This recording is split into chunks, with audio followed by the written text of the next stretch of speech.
بسم اللہ الرحمن الرحیم۔ السلام علیکم، میں ہوں عمران احمد اور آپ دیکھ رہے ہیں میرا YouTube channel AIO audio books. پیش خدمت ہے زاویہ میں سے ایک اور پروگرام، تو چلیے شروع کرتے ہیں۔ اندر اور باہر کی شخصیت کی میچنگ۔ آج میں پھر آپ کو تھوڑی دیر کے لیے اٹلی لے جانا چاہتا ہوں۔ ابھی بیٹھے بیٹھے یاد آیا ہے یہ واقعہ۔ سبھی پوچھ رہے تھے کہ آج کون سے موضوع پر بات کریں گے، کون سا موضوع ساتھ لے کر آئے ہیں۔ تو خواتین و حضرات، کوئی خاص موضوع میرے سوچنے میں، میرے سٹاک میں ہوتا نہیں ہے۔ باتوں میں اگر کوئی چیز نکل آتی ہے تو پھر اس پر آہستہ آہستہ عمارت تعمیر ہوتی رہتی ہے۔ میں روم میں اپنی یونیورسٹی سے واپس آ رہا تھا گھر کی طرف، تو جب سینٹ پیٹر کے بڑے میدان سے گزرا تو وہاں ایک سکھ سردار نسواری رنگ کی پگڑی باندھے بیٹھا تھا۔ وہ بڑے غور کے ساتھ سینٹ کی بلڈنگ کو دیکھ رہا تھا اور جو بڑے بڑے ستون تھے ان کو گن رہا تھا۔ میں نے کہا، سردار جی، ست سری اکال، واہ گرو کی خالصہ، واہ گرو کی فتح۔ وہ بیچارہ کانپ گیا، گھبرا گیا، ایک دم کہنے لگا، جی مینوں جان دے ہو؟ میں نے کہا، میں پاکستانی ہوں۔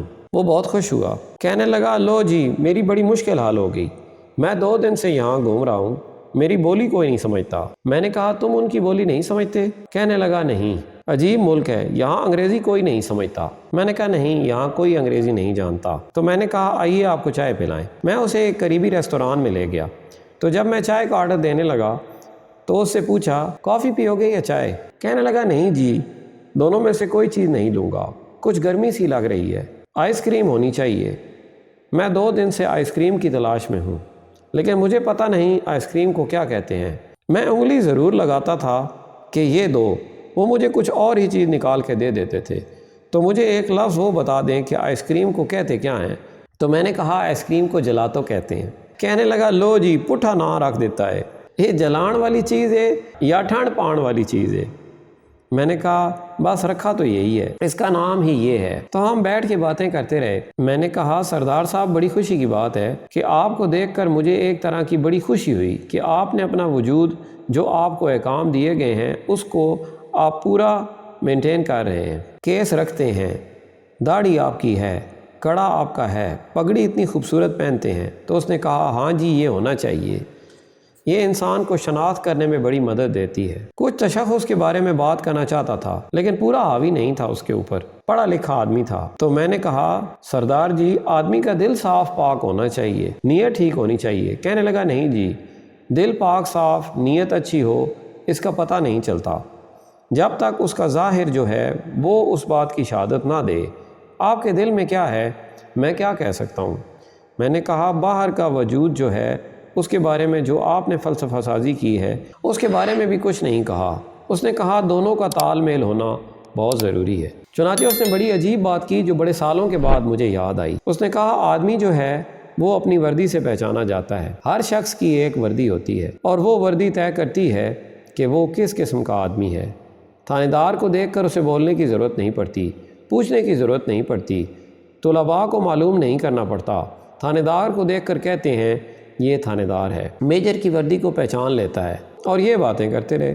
وہ تو چلا گیا، لیکن میرے لیے سوچ کا ایک سامان چھوڑ گیا۔ ایک شخص کا جو انڈیکیٹر باہر کا اشارہ ہے وہ آدمی کے ساتھ ضرور ہونا چاہیے۔ تو میں یہ سوچنے لگا کہ اگر ایک لڑکی ہو، بڑی شوخ و شنگ، اس نے جینس پہنی ہوئی ہو اور بہت اونچی ایڑی کی گرگابی پہنے ہوئے ہو، کانوں کو اس نے لگایا ہو کیسٹ پلیئر کا ہیڈ فون، شر شر کرتی چل رہی ہو اور سرجن کو وہ اوزار بھی دے رہی ہو، لیکن وردی اس نے نہ پہنی ہو اور وہ کہے، میں نرس ہوں، کام بھی وہی کر رہی ہو، تو اس کو سرجن صاحب کان سے پکڑ کر باہر نکال دیں گے۔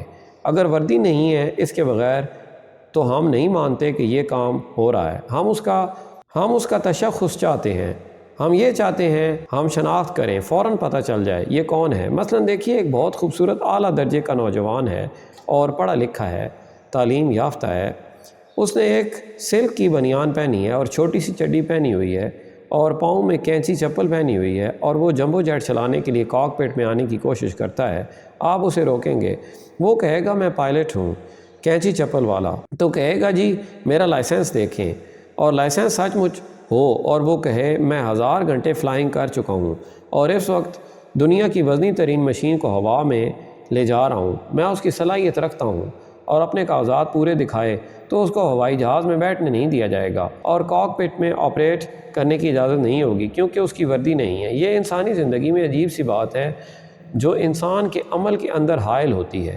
نیت اس کی اچھی ہے، نیت نیک ہے، وہ جانتا بھی ہے، لیکن چونکہ طے شدہ پیٹرن کے اندر، چوکٹے کے اندر نہیں ہے، اس لیے ہم اسے قبول نہیں کرتے۔ مثلا ابھی میرے ذہن میں آ رہا ہے، چوک ہے، چوراہے ہیں، لاہور کراچی کے بہت پیچیدہ اور کثیف ٹریفک والے، اور مشکل چوراہے پر ایک نوجوان مونچھوں والا کھڑا ہو، اس نے بدن کو تیل ملا ہوا ہو اور لنگوٹا باندھا ہوا ہو اور ہاتھ میں ایک بانس پکڑا ہوا ہو اور ٹھکا ٹھک مار کے ٹریفک کنٹرول کر رہا ہو، کبھی کسی کے سر پر، کبھی گاڑی پر مار دیا اور کبھی اسکوٹر پر، اور وہ کنٹرول کر رہا ہو تو سارجنٹ آ کر پریشان ہو کے پوچھے گا تو کون ہے؟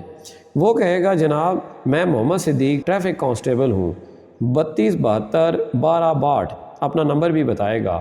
تو وہ کہے گا تو کیا کر رہا ہے؟ وہ کہے گا سر میں ٹریفک کنٹرول کر رہا ہوں۔ تو وہ کہے گا تیری وردی کہاں ہے؟ وردی کی کیا ضرورت ہے سر؟ دیکھیے میں کتنے اعلیٰ درجے کی ٹریفک کنٹرول کر رہا ہوں، ہاتھ میں بانس ہے، تیل ملا ہوا ہے اور ساروں کے سر پر مار رہا ہوں، لنگوٹی میں نے پہنی ہوئی ہے لیکن ٹریفک کنٹرول کر رہا ہوں، وردی کی کیا ضرورت ہے؟ تو کان سے پکڑ کر نہ صرف لائن حاضر کر دیا جائے گا بلکہ میرا خیال ہے معطل بھی ہو جائے گا۔ تو خالی یہ کہہ کر گزر جانا کہ میری نیت ٹھیک ہے، میرا دل بڑا صاف ہے، کہ میرا دل بڑا نیک ہے، میری نیت بہت اچھی ہے، میں نے جو سوچ رکھا ہے اس کے مطابق کام کر رہا ہوں، اس سے بھی اجتماعی زندگی میں شکوک و شبہات پیدا ہونا لازمی ہے۔ جس طرح کہ باہر کی شکل و صورت دیکھ کر آدمی کو یقین نہیں آتا کہ یہ آدمی اندر سے ایسا ہوگا، لیکن جب آپ نے اجتماعی طور پر ایک وردی طے کر دی ہے تو پھر وردی والے کو بھی اس بات کی حیا ہوتی ہے کہ جو اس کے لیے طے کیا گیا ہے اس پر قائم رہے اور جو مجھ سے توقع کی جاتی ہے وہ توقع پوری کروں۔ تو جب یہ بات مجھے وہاں معلوم ہوئی تو میں غور کرتا رہا اور پھر میں آج تک سوچتا ہوں، اور مجھے بعد میں نفسیات دانوں نے یہ بتایا بھی کہ انسان کا باہر کا تشخص اس کی اندر کی ذات پر اثر انداز ہوتا ہے۔ اس فلسفے کے تحت ہم نے انسانوں کی اندر کی بیماریاں دور کرنے کے لیے بہت سی ایسی چیزیں اختراع کی ہیں جو باہر سے اثر انداز ہوتی ہیں۔ ریڈیشن کا عمل ہے، کچھ نہیں ہوتا، نہ بندے کو دوائی پلاتے ہیں نہ کھلاتے ہیں، باہر سے ریڈیشن کر کے اندر کی بیماری جو ہے دور کی جاتی ہے۔ تو اندر کا باہر کا بڑا قریبی رابطہ اور ایک رشتہ ہے، اور اس رشتے کو آپ جب ہی اپنا سکتے ہیں جبکہ دونوں چیزیں ایک دوسرے کے ساتھ ساتھ ہوں اور اس پٹڑی پر دونوں اسی استقامت کے ساتھ قائم ہوں جس طرح ان کا تقاضا ہوتا ہے۔ ایک چھوٹی سی سلطنت کا کوئی بادشاہ بہت اچھا نیک بادشاہ، صلح کل، لیکن طبیعت میں بڑا ڈسپلن تھا، اس کو اپنے ملک کی صحت و صفائی کا بڑا خیال تھا۔ مجھے صفائی کی بات کرتے ہوئے یاد آیا کہ اپنی رعایا کی صحت برقرار رکھنے کے لیے چونکہ وہ صفائی کا بڑا دیوانہ تھا، اس لیے اپنی مملکت میں بھی اس نے خاص صفائی کا انتظام کر رکھا تھا، اور ظاہر ہے گھر کا بھی، محل کے اندر بھی صفائی کا انتظام بطور خاص دیکھا جاتا تھا۔ قریب ہی اس کے ایک چھوٹی سی کالونی تھی، بہت اچھے لوگوں پر مشتمل، صفائی کا وہ بھی خاص خیال رکھتے تھے۔ تو ایک اماں بوڑھی جو کہ صفائی کے معاملے میں بادشاہ کی، ملکہ کی اور شہزادی کی بڑی قابل اعتبار بھنگن تھی، اس کا بڑا مقام تھا، وہ آ کے محل کے اندر زنان خانے میں صفائی کرتی تھی اور ان کی مرضی کے مطابق کام کرتی تھی، اور اس کا احترام تھا۔ بڑے آدمی کا احترام ہوتا ہے، اچھا کام کرنے والے کا احترام ہوتا ہے، کام چاہے کوئی بھی ہو۔ تو کہانی بیان کرنے والے کہتے ہیں کہ ایک مرتبہ اماں بڑی بیمار ہو گئی اور شاہی خاندان کا کام کیا جانا ضروری تھا، تو اس نے اپنے نوجوان بیٹے سے، جو بڑا لہیم شہیم، بڑا خوبصورت اچھا نوجوان تھا، اس سے کہا بیٹا میں نہیں جا سکتی محل میں، تو جا کر میری جگہ پر کام کر۔ چنانچہ وہ اپنا جھاڑو لے کر، ٹاکی لے کر، جس طرح کا سامان اسے چاہیے تھا وہاں چلا گیا۔ اس نے برآمدے میں جا کر جھاڑو ٹاکی لگائی، پھر دوسرے کمرے میں لگائی۔ وہ جب تیسرے کمرے میں جھاڑو لگا کر باہر نکل رہا تھا تو شہزادی غسل خانے سے نہا کر کھلے بال آ رہی تھی، اور اس نے زندگی میں پہلی مرتبہ شہزادی کو دیکھا تھا، وہ شہزادی جس کا ذکر کہانیوں میں ہوتا ہے، اور بیچارہ کھڑا کا کھڑا بت بنا رہ گیا، اور شہزادی اپنا منہ لپیٹ کے وہاں سے بھاگی، دوسرے کمرے میں چلی گئی۔ جب وہ گھر آیا تو اس نے اپنی اماں سے کہا پیاری اماں یہ کیا مخلوق ہے؟ تو اس نے کہا بیٹے کیا ہوا؟ اس نے کہا ماں وہاں تو ایک لڑکی نکلی لیکن جیسے آسمانوں سے اتری ہوئی لگتی تھی، کبھی ہم نے بازار میں شہر میں تو ایسی مخلوق دیکھی نہیں۔ اس نے کہا او تیرا بھلا ہو جائے، تو نے شہزادی کو دیکھ لیا ہے۔ کہنے لگا ماں میں اسے دیکھ تو آیا ہوں لیکن میری آرزو ہے میں اسے ایک بار پھر دیکھوں اور قریب سے دیکھوں۔ اس نے کہا بیٹا اس بات کی کانو کان خبر نہیں ہونی چاہیے، کیونکہ ابھی جلاد بلا کر ہم ماں بیٹے کا سر تن سے جدا کر دیا جائے گا۔ اس نے کہا ماں میری زندگی کی آرزو ہے کہ اس حسن مجسم کو قریب سے دیکھوں۔ میں بالکل بھونچکا ہو گیا تھا، بوکھلا گیا تھا، میرے ذہن پر اس کے نقوش ٹھیک طرح سے نہیں آئے۔ اس نے کہا میرے ذہن پر اس کے نقوش ٹھیک طرح سے نہیں آئے۔ اس نے کہا بھائی ایسا نہ کر، یہ نہیں ہو سکتا۔ تو وہ بیمار پڑ گیا، جان کے لالے پڑ گئے۔ اب ماں ہی ہوتی ہے۔ تو اس نے حوصلہ کیا، سیدھی شہزادی کے پاس گئی۔ چونکہ شہزادی اس کا احترام کرتی تھی، سارے گھر والے کرتے تھے۔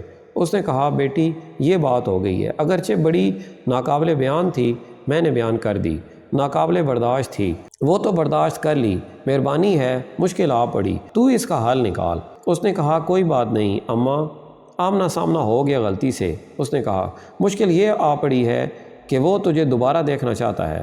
توبہ نعوذ باللہ، یہ کیسے ہو سکتا ہے؟ یہ تو ہمارے ہاں ہوتا ہی نہیں، لیکن میرا اکلوتا بیٹا ہے، مر جائے گا۔ شہزادی نے کہا میں کیا کر سکتی ہوں، مرتا ہے تو ٹھیک ہے، اللہ کی یہی رضا ہے۔ وہ بڑھیا رونے لگی، چلی گئی، گھر بیٹھی بیمار بیٹے کو دیکھے، جاں بلب بیٹے کو۔ ماں تھی، صبر نہ ہوا، پھر لوٹ کر آئی اور منتیں کرنے لگی۔ شہزادی نے ترس کھا کر کہا اماں تو ایسا کر، اس کو ایک جھوٹا پیر بنا دے، کوئی بزرگ بنا دے، اس کو کہو اللہ کی عبادت کیا کرے، حق ہو کا نعرہ مارا کرے اور جنگل بیابانوں کی سیر کرے۔ میرے والد جو ہیں وہ پیروں فقیروں کو بڑا مانتے ہیں، بزرگوں پر بادشاہ سلامت کا اعتقاد تھا۔ تو میں سمجھتی ہوں کہ ایک وقت ایسا ضرور آ سکتا ہے کہ اگر اس کا نام بہت دور تک پہنچ گیا کہ بڑا کمال کا فقیر ہے، تو شاید میرے والد اس سے متاثر ہوں اور متاثر ہونے کے بعد مجھ کو بھی کہیں بیٹی جا کر ان کی زیارت کر آ۔ اس نے کہا اللہ تیرا بھلا کرے۔ وہ گھر آ گئی۔ اس نے کہا بیٹا اٹھ، یہ لمبا پینڈا ہے لیکن طے کرنا ہے اس مسافت کو، تو نہا دھو پگڑی باندھ کے نیک بن جا، اللہ کا پیارا۔ اس نے کہا اللہ کا پیارا کیسے بنا جاتا ہے؟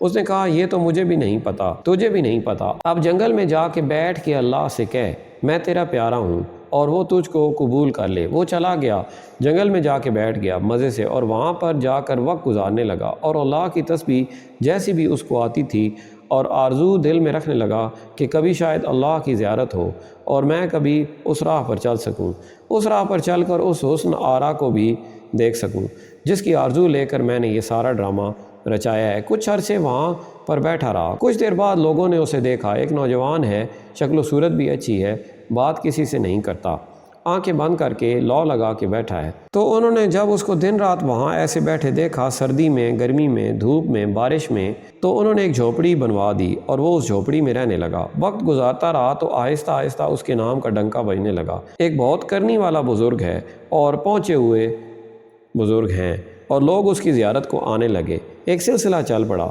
کسی نے آ کے بادشاہ سے بھی ذکر کیا کہ آپ کی راجدھانی کے فلاں علاقے میں فلاں پرگنے میں بڑا بزرگ آیا ہے، لمبی داڑھی ہے، لمبے بال ہیں اور بڑا حسین آدمی ہے اور بات نہیں کرتا کسی سے۔ تو بادشاہ کو اشتیاق ہوا، انہوں نے سواری نکالی، 5,000 10,000 امیر وزیر اس کے ساتھ چلے کہ زیارت کرنے چلتے ہیں۔ جنگل میں پہنچے، کٹیا کے پاس کھڑے ہو گئے۔ بادشاہ نے دیکھا، اس کو سلام کیا، آنکھیں بند کر کے بیٹھا تھا۔ اس کو کیا پرواہ تھی؟ اس نے کہا میں وقت کا بادشاہ ہوں، تجھے سلام کرنے آیا ہوں۔ اس نے کہا بابا تیری مہربانی، ہم نے تیرا سلام قبول کیا، اب چلا جا۔ اس نے کہا نہیں، میں یہاں بیٹھنے کی اجازت چاہتا ہوں۔ کہنے لگا کھلی جگہ پڑی ہے، بیٹھ جا۔ بادشاہ نے کہا ساتھ میرا سارا لاؤ لشکر بھی ہے۔ اس نے کہا وہ بھی بیٹھ جائے، فقیروں کا ٹھکانہ ہے۔ چنانچہ وہاں پر بادشاہ کچھ دیر بیٹھا رہا۔ اس نے اندر سے محسوس کیا کہ اس کا وائبریشن جو ہے، ارتعاش اس کا روحانی بہت طاقتور ہے، جس نے بادشاہ کو اپنی لپیٹ میں لے لیا۔ چنانچہ خواتین و حضرات، وہ بادشاہ وہاں پر آنے جانے لگا، ملنے ملانے لگا۔ اس کی رعایا کے لوگ بھی ظاہر ہے وہ بھی آنے لگے۔ اس کی داڑھی بڑھ چکی تھی، بال لمبے تھے، کسی نے پہچانا ہی نہیں۔ تو نوبت یہاں تک پہنچ گئی کہ بادشاہ نے ایک دن اپنی بیٹی سے کہا کہ پیاری بیٹی، ایک بہت بڑے بزرگ ہماری سلطنت میں آئے ہیں اور ہماری خوش قسمتی ہے، ہمارے قلم رو میں اتنا بڑا بزرگ آیا ہے، تو کسی دن جا اس کی زیارت کرنے۔ تو اس نے کہا بالکل ٹھیک ہے ابا جی، میں جاتی ہوں۔ اس کو تو پتہ تھا یہ کون ہے، چنانچہ وہ اپنی سہیلیوں کے ساتھ پالکی میں بیٹھ کر پہنچی اور جا کر کھڑی ہو گئی اور کہنے لگی دیکھ تیرے دل کی آرزو پوری ہو گئی، میں نے جو بات بتائی تھی اس کے مطابق اتنے سالوں بعد تیرے سامنے آ گئی ہوں، تو اب آنکھیں کھول اور جس طرح سے چاہتا ہے میری زیارت کر، دید کر، میں تیرے سامنے کھڑی ہوں۔ وہ کہنے لگا